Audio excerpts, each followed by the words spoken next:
안녕하십니까? 소중한 나, 무한 행복, 소나무 시간입니다. 여러분들 만나뵙게 되어서 진심으로 반갑습니다. 부처님 당시의 일입니다. 이 석가모니 부처님께서 29살에 출가하시고 35살에 보리수 나무 아래에서 완전한 깨달음을 얻으시고 위대한 깨달음을 얻으신 눈을 뜬 자, 거룩한 성자 붓다가 되십니다. 이제 부처님이 되시는 거죠.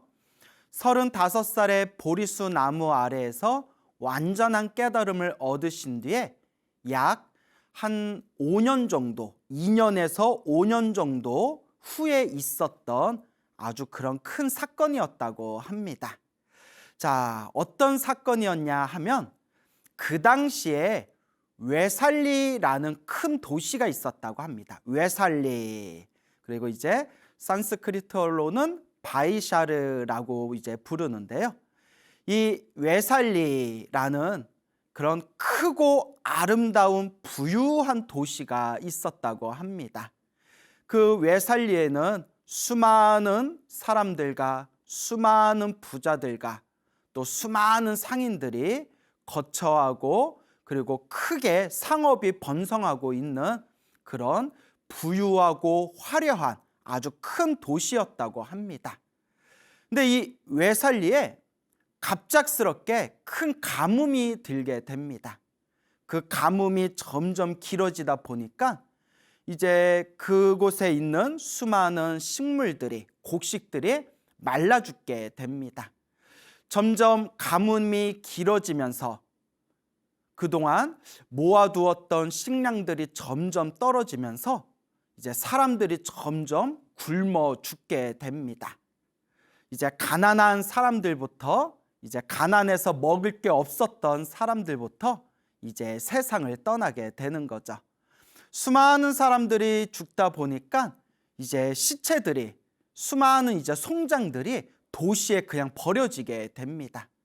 그러면서 그 시체가 썩으면서 수많은 악취들이 진동을 했고 그 악취가 진동하면서 그 웨살리의 큰 도시에 수많은 악귀들이 모여들었다고 합니다. 악한 귀신들, 악귀들이 이제 모여들게 되었고 그러면서 이제 그 도시에는 설상가상으로 무서운 역병, 전염병이 돌게 됩니다.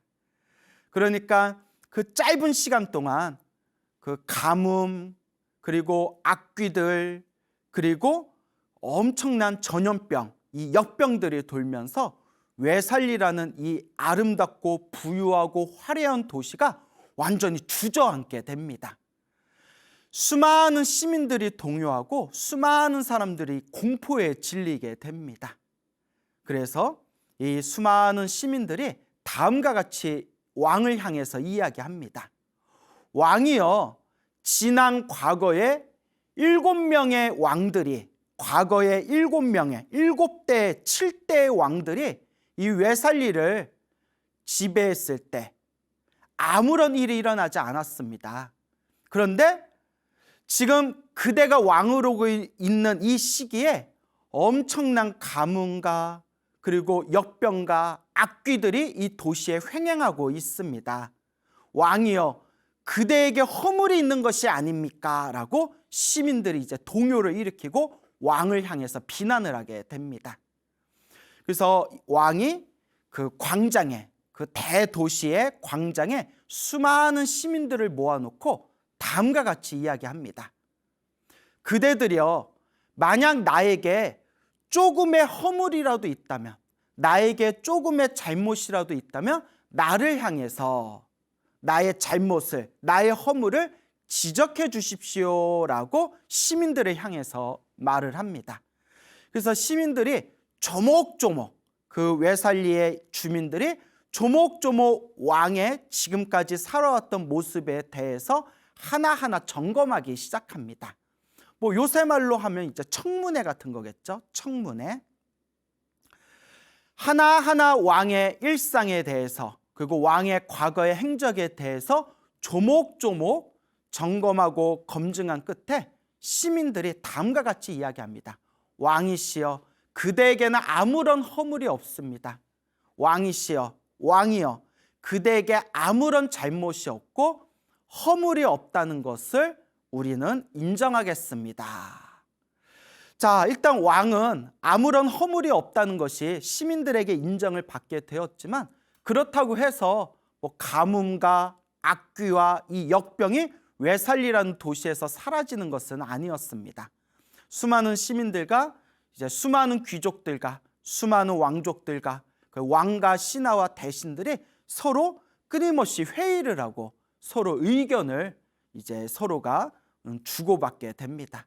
어떻게 해야 이 위기에서 우리가 벗어날 수 있겠는가? 그때 하늘에 제사를 지냅시다. 하늘에 제물을 바치고 하늘에 제사를 지냅시다 라고 누가 의견을 냅니다. 그래서 정말 지긋정서로운 공경스럽게 하늘을 향해서 제사를 지내고 기우제를 지냈겠죠. 제사를 지내고 기우제를 지냈지만 아무런 변화가 없었습니다. 제사와 기우제를 지냈지만 아무런 변화가 없는 것에 많은 사람들이 실망을 느끼면서 그러면 지금 우리가 앞으로 어떻게 해야 될 것인가 다시 서로 회의를 하게 됩니다. 그때 어떤 사람이 이 세상에 신통력이 있는 신통력을 갖춘 큰 종교인을 모셔다가 그 사람의 신통력으로 우리가 이 위기에서 벗어나야 된다라는 이제 의견을 내게 됩니다.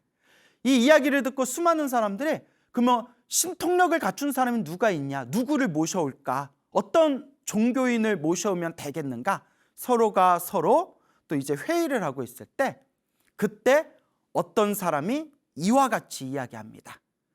지금 세상에 부처님이 세상에 출현하셨다라는 소문이 들리고 있습니다.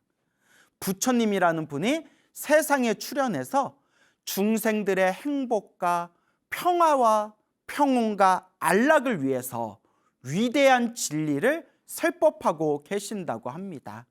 부처님은 위대한 위신력, 위대한 신통력을 갖추고 있다고 합니다. 우리 그 부처님을 모셔오는 게 어떻겠습니까? 부처님이라면 우리가 겪고 있는 이 어려움에서 분명히 우리를 구해 주실 겁니다. 구제해 주실 겁니다. 라고 의견을 내게 됩니다.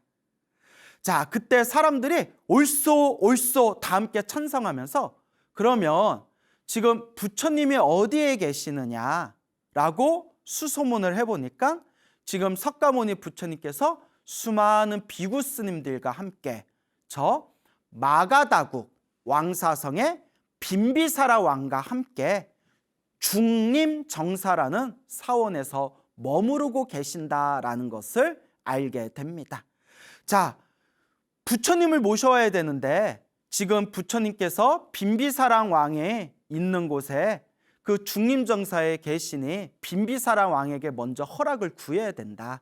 부처님께서 이 웨살리에 모셔오도록 누구를 보내는 게 좋겠는가라고 다시 의견을 나눕니다. 그때 빈비사라 왕과 친분이 깊은 그때 한 왕자가 있었는데 그 왕자를 사절단의 대표로 그 왕자를 마가다구 왕사성 빈비사라 왕에게 보내게 됩니다. 그래서 웨살리의 시민들이 그냥 부랴부랴 아주 귀한 값진 보물들을 모아가지고 그 왕자에게 주면서 빈비사라 왕에게 이 보물을 올리고 정중하게 부처님을 우리 웨살리로 모시고자 합니다. 허락해 주십시오라고 정중하게 청을 올리십시오라고 왕자에게 이제 값진 보물을 이제 선물로 챙겨주면서 그 왕자가 사절단과 함께 빈비사라 왕이 있는 왕사성으로 향하게 됩니다. 자, 이제 걸어서 강을 건너서 마가다구 왕사성에 도착해서 빈비사라 왕을 만나게 됩니다. 빈비사라 왕에게 이제 보물과 선물을 올리고 간곡하게 왕자가 부탁합니다. 빈비사라 왕이시여, 요 왕사성 중림정사에 거룩하신 부처님께서 안거에 드셨다고 들었습니다. 우리 웨살리에 끔찍한 일들이 벌어지고 있는데 우리 웨살리에 부처님을 모셨으면 합니다. 왕이시여 허락해 주십시오. 근데 이제 빈비사라 왕은 너무나 부처님을 존경하고 부처님을 공경하고 항상 부처님을 옆에 모시고 싶었기 때문에 사실 빈비사라 왕은 부처님을 이렇게 자기 곁에서 이렇게 떠나보내는 걸 아마 싫어했을 겁니다. 하지만 빈비사라 왕이 그렇다고 이제 대놓고 안 된다 할 수는 없는 노릇이고, 그 왕자 사절단을 대표해서 온 그 왕자에게 다음과 같이 이야기합니다. 이것은 내가 판단하고 이것은 내가 결정한 일이 아닙니다. 자, 사원에 가서 부처님께 직접 여쭤보시고 부처님께 직접 청을 올리십시오라고 그렇게 이제 지혜롭게 이야기를 합니다. 그래서 이제 왕자가 다시 중림정사에 계시는 부처님께 찾아가서 부처님 발 아래 공경스럽게 예배를 올리고 부처님께 간곡하게 청을 올립니다. 거룩하신 부처님이시여, 제가 살고 있는 외살리라는 이 아름답고 화려하고 부유한 이 큰 도시에 엄청난 재앙과 재난이 닥쳤습니다. 부처님이시여, 우리 외살리에 오셔가지고 우리 외살리에 살고 있는 우리 시민들을 부디 구제해 주십시오라고 간곡하게 청을 올립니다. 그때 부처님께서 깊은 지혜의 눈으로서 과연 부처인 내가 외살리에 갔을 때 어떤 결과가 펼쳐질 것인가 라는 것을 부처님께서 지혜의 눈으로 완벽하게 그것을 꿰뚫어 보십니다. 그때 부처님께서 다음과 같이 지혜로서 판단을 하십니다. 만약 내가 부처인 내가 외살리에 가게 된다면 외살리에서 나는 처음으로 보배경이라는 경전을 세상에 널리 선포하게 될 것이고, 보배경이라는 경전의 위신력에 의하여 외살리의 모든 재앙과 재난은 사라지게 될 것이고, 수많은 사람들이 이 보배경의 가르침을 통해서 큰 지혜의 이익을 얻게 될 것이다. 마땅히 내가 지금 외살리에 가는 것이 옳은 일이리라 라고 부처님께서 지혜의 눈으로 판단하시게 됩니다. 그래서 부처님께서 500명의 비구들과 함께 이제 외살리로 길을 떠나시게 됩니다. 그때 왕사성의 빈비사라 왕이 이제 부처님께서 외살리로 가시는 그 걸음걸음마다 불편함이 없도록 지극정성으로 옆에서 시봉하고 호위하면서 외살리로 건너가는 강가에까지 이제 부처님을 지극정성으로 시봉하면서 옆에서 호위를 하면서 강가에 도착하게 됩니다. 그리고 미리 준비해둔 아주 튼튼하고 안전한 배에 부처님과 500명의 스님들이 이렇게 타실 수 있도록 그렇게 준비를 다 마친 뒤에 이제 외살리의 시민들에게 전가를 보냅니다. 부처님께서 이제 강을 건너서 외살리가 있는 땅으로 이제 도착하게 되실 것이다. 그러니 외살리의 사람들이여 부처님을 맞이할 준비를 하시오라고 그렇게 이제 전가를 보내게 됩니다. 자, 부처님께서 이제 배를 타시고 500명의 비구 스님들과 함께 강을 건너서 외살리가 있는 그 땅에 딱 배가 멈추게 됩니다. 그때 부처님께서 배에서 내려서 발자국이 땅에 딱 찍히는 순간, 배에서 내려서 부처님의 거룩한 발바닥이 이 땅에 발자국을 딱 찍는 순간 갑자기 오랫동안 가뭄에 오랫동안 그 하늘이 다 말라 비틀어진 그런 하늘에서 부처님의 발자국이 땅바닥에 찍히는 순간 엄청난 폭우가 쏟아졌다고 합니다.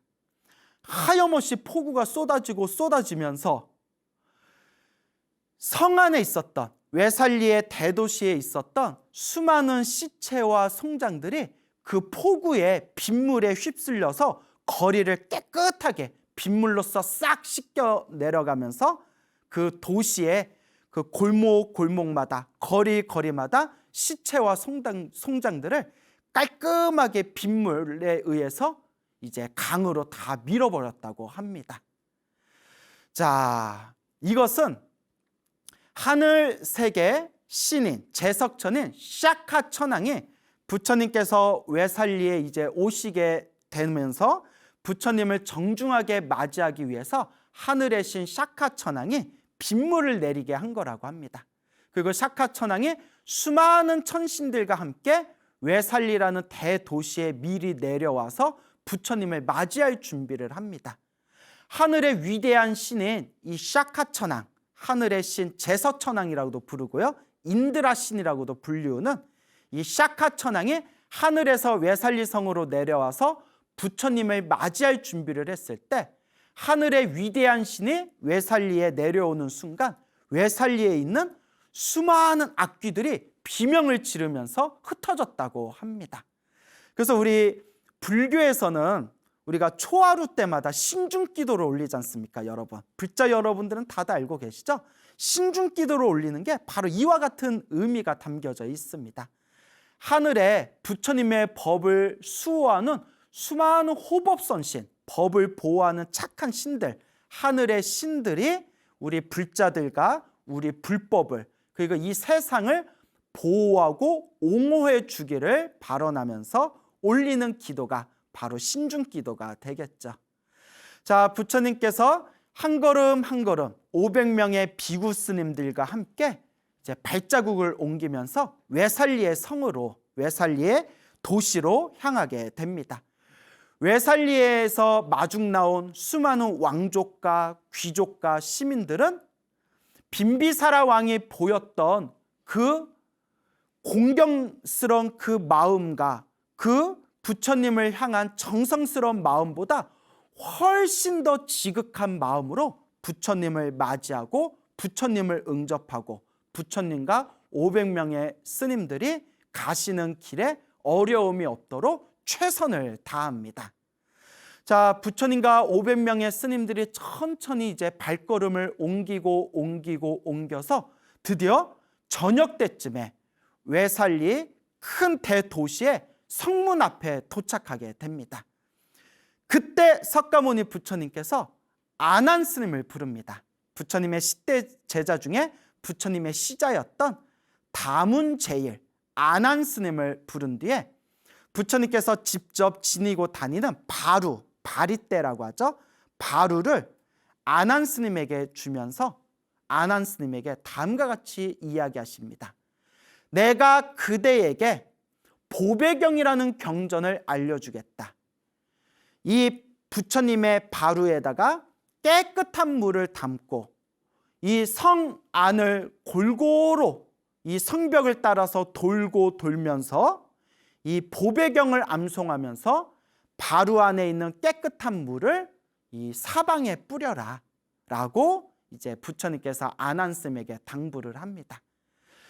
아난 스님은 부처님의 바루를 들고 부처님의 바루 안에 깨끗한 청정수를 담고 성벽에서 부처님의 거룩한 지혜와 부처님의 거룩한 공덕을 마음을 일으키면서 그렇게 부처님께서 가르쳐 주신 보배경을 암송하며 성벽을 돌게 됩니다.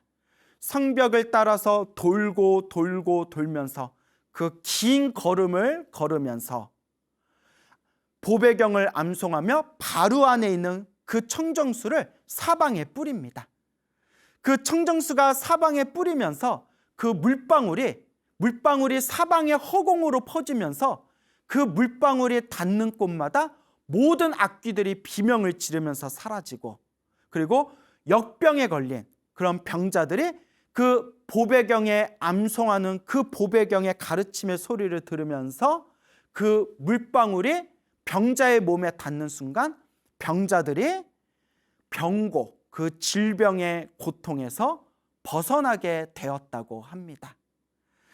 부처님과 500명의 스님들은 그 외살리의 가장 큰 광장에 시민들과 귀족들과 왕족들과 왕과 대신들이 정성껏 마련해온 그런 자리에 편안하게 앉으시고 그곳에서 아난 스님이 그 광장에 오기를 가만히 깊은 선정에 들면서 기다리시고 됩니다. 그때 아난 스님이 저녁 내내 보배경을 암송하고 해가 뜰 때쯤에 수많은 사람들과 함께 부처님의 그 바리떼를 들고 부처님이 앉아 계시는 그 광장의 한가운데 이제 아난 스님이 그곳에 도착하게 됩니다. 그때 부처님께서 그 자리에 있는 수많은 비구 스님들과 그 자리에 있는 수많은 외살리의 시민들 앞에서 보배경을 낭송하시면서 사람들에게 진리의 설법을 펼치십니다. 그리고 그날 이후로 7일 동안, 일주일 동안 500명의 비구 스님들이 일주일 동안 쉬지 않고 서로가 서로 끊임없이 교대하면서 쉬지 않고 일주일 동안 외살리에서 부처님께서 선포하신 이 보배경이라는 경전을 다 함께 독송하면서 부처님의 가르침을 널리 전합니다. 그 7일 동안 하늘에서는 비가 내리고 수많은 그런 악귀들은 완전히 흩어져서 외살리에서 흔적조차 보이지 않게 되고, 그런 병에 걸렸던 병자들은 병에서 벗어나고, 그토록 사람들을 괴롭혔던 역병들이 점점 사라지게 됩니다. 보배경 독송이 외살리의 도시에서 일주일 동안 널리 퍼지면서 마지막 일주일이 지났을 때 부처님께서 수많은 외살리의 사람들에게 다음과 같이 선포하십니다. 지금 이후로 외살리의 모든 재앙과 모든 재난은 사라졌노라. 지금까지 외살리를 괴롭혔던 가뭄과 악귀와 역병은 모두 다 사라졌음을 증명하노라 라고 부처님께서 선포하십니다. 그렇게 외살리 사람들을 구제하시고 부처님께서는 다시 500명의 비구 스님들과 함께 다시 걸음을 옮겨서 이제 빈비사라 왕이 있는 그런 마가다구 왕사성 중림정사 사원으로 걸음을 옮기시게 됩니다. 수많은 외살리 사람들은 부처님께 감사함을 표하고 기쁨을 찬탄하고 다 함께 부처님을 지극정성으로 공경하면서 부처님께서 무사히 아무런 어려움 없이 아무런 불편 없이 이제 마가다구 왕사성으로 가실 수 있도록 최대한의 공경과 이제 호의를 베풀게 됩니다. 부처님께서 강을 건너고 걸음을 옮기면서 이 외살리의 위대한 기적을 본 수많은 용신들, 용왕이라고 하죠. 용왕, 수많은 용신들이 다들 기쁨과 놀라움에 빠져서 부처님 앞에 그 모습을 드러내고 부처님께 법을 설해달라고 설법을 청합니다.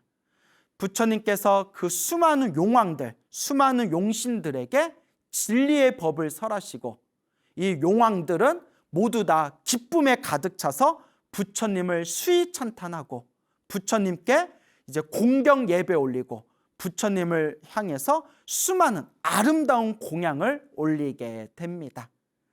이 모습을 보고 하늘의 신들조차도 이 외살리의 기적과 그리고 용왕, 이 용신들의 기쁨에 차서 부처님께 훌륭하고 아름다운 공양을 올리는 모습을 보고 하늘의 천신들도 부처님 앞에 나타나서 부처님께 법을 청해 듣고 부처님의 법을 들은 뒤에 다들 기쁨에 가득 차서 부처님을 향해서 아름답고 훌륭한 공양을 올리게 됩니다. 마치 그 모습이 세상 어디에서도 볼 수 없는 가장 아름다운 축제와 같았다라고 표현되어져 있습니다.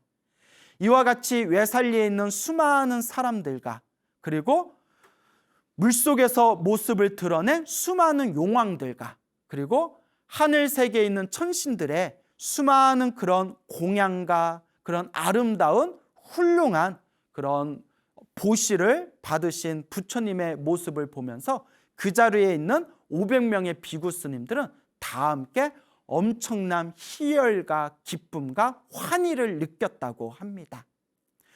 그렇게 부처님께서 웨살리의 시민들과 그리고 용왕들과 하늘 세계 천신들의 그런 훌륭하고 아름다운 공양과 보시를 이제 받으시고 나서 그렇게 왕사성에 있는 중림정사로 이제 돌아오시게 됩니다. 그리고 수많은 비구스님들이 강당에 모여서 서로 대화를 나누게 됩니다.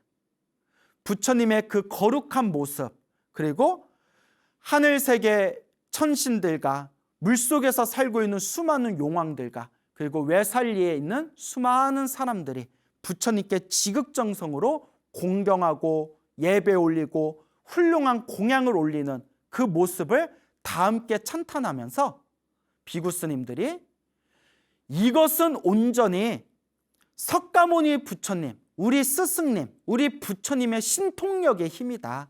부처님의 신통력이 너무나 뛰어나기 때문에 이와 같은 위대한 모습이 펼쳐지게 된 것이다 라고 서로가 서로 강당에서 비구스님들끼리 대화를 나눕니다. 그때 부처님께서 강당 앞을 지나가시다가 그때 강당에 모여서 대화를 나누고 있는 비구스님들에게 부처님께서 질문을 하십니다. 그대들이여 강당에서 무슨 이야기를 그렇게 나누고 있는가? 예, 부처님, 저희가 웨살리에서 봤던 그 위대한 기적과 부처님께서 사람들과 용왕들과 그리고 하늘세계 천신들에게 저토록 아름답고 훌륭한 공양을 받으시는 저 모든 위대한 모습들이 다 우리 부처님의 위대한 신통력 때문이다 라고 대화를 나누고 있었습니다. 그때 부처님께서 다음과 같이 말씀하십니다. 아니다, 아니다, 그대들이여. 이와 같은 위대한 모습이 펼쳐진 것은 부처님의 신통력도 아니고 용왕의 신통력도 아니고 천신들의 신통력도 아니다. 이거는 신통력이 아니다. 이것은 오직 과거 전생에, 수많은 과거 전생에 내가 지었던 공덕의 힘이다 라고 말씀하십니다. 공덕의 힘이다. 그러면서 부처님께서 이와 같이 말씀하십니다. 머나먼 과거 전생, 수없는 머나먼 과거 전생에 샹카라는 이름을 가진 바라문이 있었다고 합니다. 샹카라는 바라문이 있었는데 이 샹카라는 바라문 밑에는 수시마라는 이름의 아들이 있었다고 합니다. 이 아들 수시마가 16살이 되었을 때 아버지인 쌍카에게 이렇게 이야기합니다. 아버님, 아버지, 제가 큰 도시에 가서 제가 학문을 더 닦고자 합니다. 제가 더 공부하고자 합니다. 큰 도시에서 제가 더 깊이 공부하고자 합니다.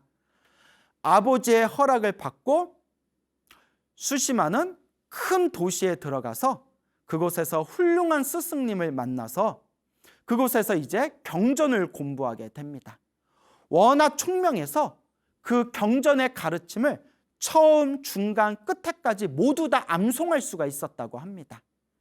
그때 스승님에게 이렇게 질문을 합니다. 수시마가 질문하기를 제가 이 경전의 처음과 중간의 뜻은 다 알겠습니다. 근데 끝의 내용은 제가 무슨 뜻인지 모르겠습니다. 그때 스승님이 이렇게 이야기합니다. 수시마여, 사실 나도 끝의 내용이 무엇인지 모른다. 지금 여기 있는 수많은 학자들도 처음과 중간까지는 내용을 알지만 끝의 내용이 무슨 뜻인지 잘 모른다. 그러면 제가 외운 이 경전의 끝에 가르침까지 완벽하게 이해하려면 어떻게 해야 됩니까? 저 사슴이 뛰노는 녹야원이라는 들판에 가면 그곳에 성자들이 있다.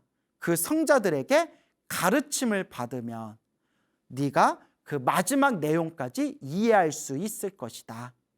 그래서 이 수시마는 녹야원에 있는 그런 거룩한 성자들을 찾아갑니다. 그 거룩한 성자들에게 가르침을 청했을 때 그 성자들이 다음과 같이 이야기합니다. 그대가 우리들의 가르침을 받으려면 머리를 깎고 출가해야 됩니다. 머리를 깎고 출가하겠습니까? 수시마는 진리에 불타는 구도의 열정이 뛰어난 젊은이였기 때문에 아무 미련 없이 머리를 깎고 출가를 하게 됩니다. 그리고 노개원에 있는 거룩한 성자들 밑에서 출가 수행을 하면서 결국에는 모든 번뇌와 욕망이 사라진 거룩한 성자가 됩니다. 부처님이 계시지 않는 시대에 번뇌와 욕망이 사라진 거룩한 성자를 벽지불이라고 부릅니다. 벽지불. 부처님의 제자, 부처님이 살아계실 때 번뇌와 욕망이 사라진 거룩한 성자를 아라한이라고 부르고요. 부처님이 세상에 출현하지 않으셨을 때 혼자 힘으로 번뇌와 욕망이 사라진 거룩한 성자를 벽지불이라고 부르게 됩니다. 이거는 여러분들 나중에 불교사전에서 찾아보시면 되고요. 벽지불이라는 거룩한 성자가 된 이 수시마라는 이 젊은이는, 이 스님은, 출가 수행자는 사람들을 위해서 이제 위대한 법을 펼치다가 너무나 열심히 활동을 하는 바람에 수명이 단축돼서 젊은 나이에 일찍 세상을 떠나게 됩니다. 수많은 사람들이 이 거룩한 성자였던 수시마의 일찍 세상을 떠난 그 모습을 안타까워하면서 이제 화장을 하고 난 뒤에 수시마의 몸에서 나온 그 사리로 그렇게 이제 탑을 세우게 됩니다. 사리탑을 세우게 됩니다. 이제 한참의 세월이 지난 뒤에 나이가 된, 노인이 된 이 샹카 바라문이 너무 아들이 보고 싶은 겁니다. 그래서 아들을 찾아서 대도시에 이제 찾아오게 됩니다. 그곳에서 사람들에게 질문을 합니다. 오래전에 혹시 수시마라는 이름의 영특한, 머리가 총명한 젊은이가 혹시 오지 않았습니까? 그러니까 사람들이 대번에 알면서 수시마는 처음에는 열심히 학문을 닦다가 나중에는 머리를 깎고 출가 수행을 해서 거룩한 성자가 되셨습니다. 우리는 그분들의 가르침을 통해서 크나큰 덕을 보았습니다. 그렇습니까? 그 수시마가 바로 저의 아들입니다. 수시마는 지금 어디에 있습니까? 그래서 사람들이 아버지인 샹카 바라문을 데리고 아들이었던 거룩한 성자 수시마의 그 사리탑으로 안내해 줍니다.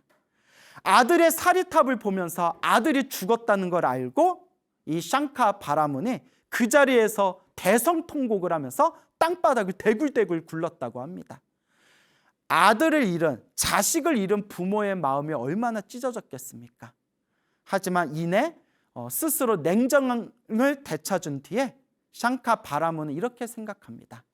나의 아들이 비록 일찍 세상을 떠났지만 거룩한 성자가 되어 수많은 사람들의 존경을 받는 그런 거룩한 성자가 되었다. 그러니 이것은 참으로 위대하고 좋은 일이다라고 스스로 마음을 가다듬고 그 사리탑에 잡초를 뽑고 깨끗한 물로서 그 사리탑을 깨끗하게 청소하고 자기가 입고 있는 옷을 깨끗하게 찢어서 그것으로 깃발을 만들어서 그 깃발로서 그 사리탑을 아름답게 장엄하고 그 사리탑 위에다 그 해를 맞는 일산을 세우게 됩니다. 그러면서 석가모니 부처님께서 이와 같이 말씀하십니다. 그때 그 아들이었던 거룩한 성자 수시마의 사리탑을 깨끗하게 청소했던 그 아버지 샹카 바라문이 바로 지금 이번 생의 석가모니 부처님이다. 석가모니 부처님의 머나먼 과거 전생에 바로 수시마의 아버지였던 샹카 바라문이다. 그때 샹카 바라문은 비록 아들이지만 거룩한 성자였던 수시마라는 이 거룩한 성자의 사리탑을 깨끗하게 청소하고 잡초를 뽑고 그리고 아름답게 장엄하고 그 사리탑을 공양하고 공경한 그 사소한 공덕 하나만으로도 이번 생에 이와 같이 수많은 사람들과 저 용왕들과 하늘세계 천신들의 공양과 공경과 그리고 그들의 존경을 받을 수 있었던 것이다. 즉 이번 생에 저 외살리의 사람들과 저 용왕들과 저 천신들의 그 공양과 공경과 존경을 받은 것은 바로 부처님의 신통력이 아니라 순전히 과거 전생 샹카 바라문이었을 때 사리탑을 깨끗하게 청소하고 그 사리탑을 공양하고 공경한 그 사소한 공덕의 힘, 그 하나가 지금 이와 같은 엄청난 위대한 모습을 펼쳐낼 수 있었던 씨앗이 되었던 것이다 라고 부처님께서 말씀하셨습니다. 그리고 부처님께서 이와 같이 이야기하십니다. 신통력보다 더 위대한 것이 있다. 그것은 바로 자기 자신이 지은 공덕의 힘이다. 그 어떤 신통력보다도 위대한 힘이 있으니 그것이 바로 공덕의 힘이다.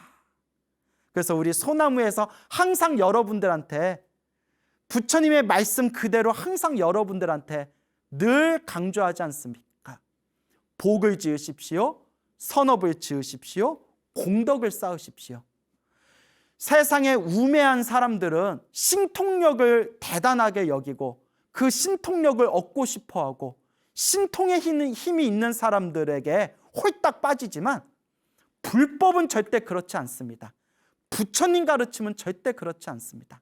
부처님께서 분명히 말씀하셨다시피 신통의 힘보다 더 위대한 것이 있다. 그것은 바로 자기 자신이 지은 선업과 공덕의 힘이다 라는 것을 명심하시기 바랍니다. 그래서 우리 불자들은 늘 공덕을 지어야 됩니다.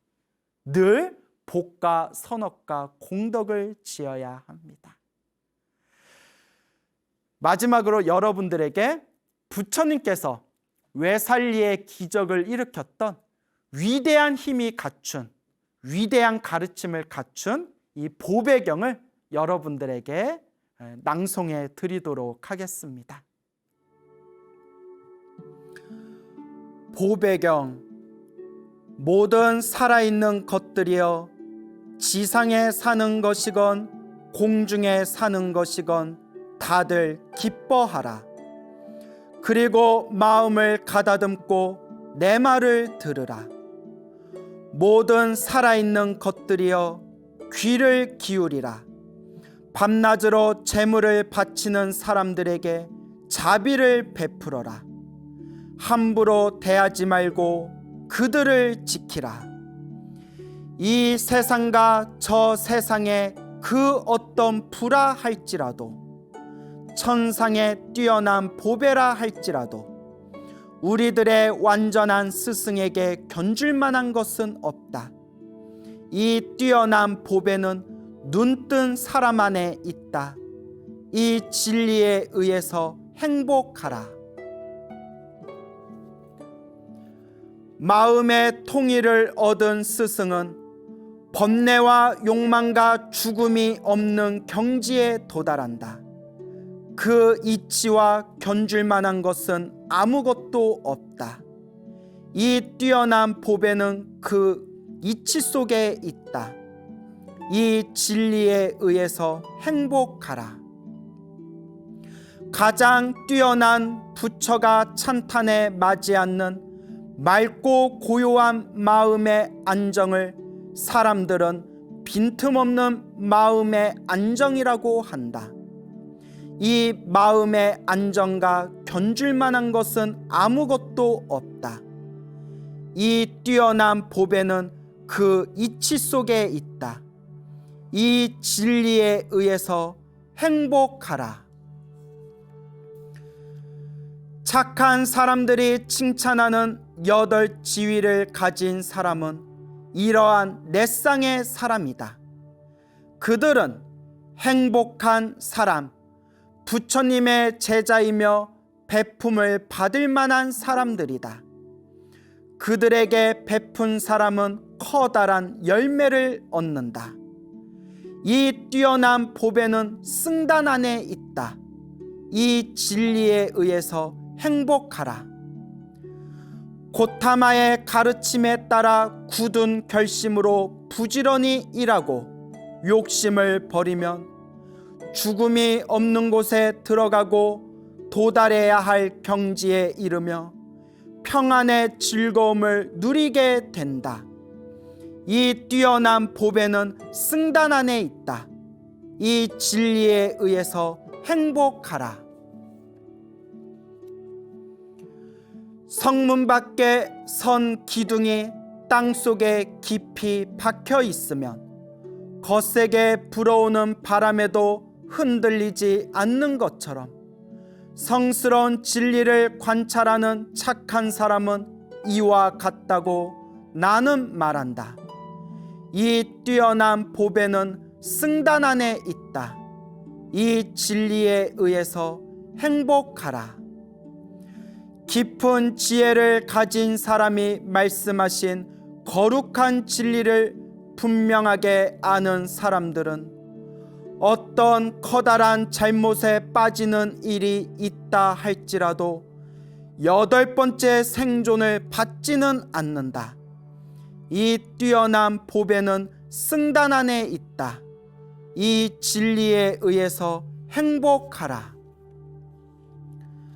자신이 실제로 존재한다고 믿는 견해와 의심과 형식적인 신앙, 이 세 가지가 조금 남아있다 해도 진리를 깨닫는 순간 그것들은 사라진다. 그는 4가지 악한 곳을 떠나 6가지 큰 죄를 다시는 범하지 않는다. 이 뛰어난 보배는 승단 안에 있다. 이 진리에 의해서 행복하라. 또 그가 몸과 말과 생각으로 사소한 나쁜 짓을 했을지라도 그는 그것을 감출 수가 없다. 절대 평화의 세계를 본 사람은 감출 수가 없다. 이 뛰어난 보배는 승단 안에 있다. 이 진리에 의해서 행복하라. 초여름의 더위가 숲속의 나뭇가지에 꽃을 피우듯이 눈뜬 사람은 평안에 이르는 방법을 가르치셨다. 이 뛰어난 보배는 눈뜬 사람 안에 있다.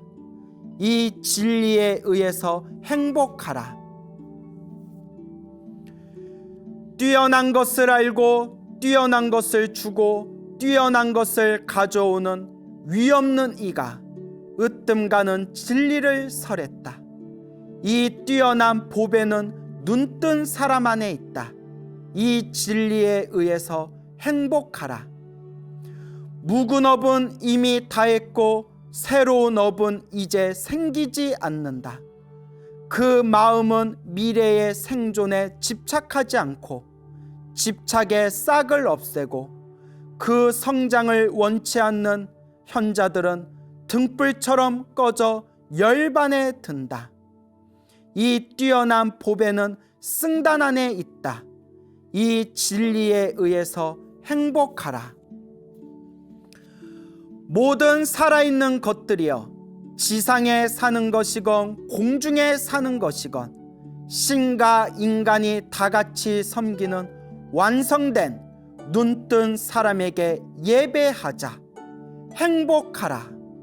모든 살아있는 것들이여 지상에 사는 것이건 공중에 사는 것이건 신과 인간이 다같이 섬기는 완성된 진리에 예배하자.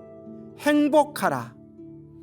모든 살아있는 것들이여 지상에 사는 것이건 공중에 사는 것이건 신과 인간이 다같이 섬기는 완성된 승단에 예배하자. 행복하라. 지금 여러분들께 들려드린 보배경은 여러 번역본이 있는데 여러분들께 지금 들려드린 것은 법정스님께서 번역하신 법정스님 번역본이 되겠습니다. 여러분들 부처님의 가르침 잘 닦으셔서 모두 다 행복하시기를 축원드립니다. 여러분 행복해지고 싶습니까? 행복한 삶을 창조하고 싶습니까? 복을 지으십시오. 선업을 지으십시오. 공덕을 쌓으십시오. 복과 선업과 공덕의 힘이 여러분들을 진정한 행복의 길로 이끌어 줄 것입니다. 여러분 성불하십시오.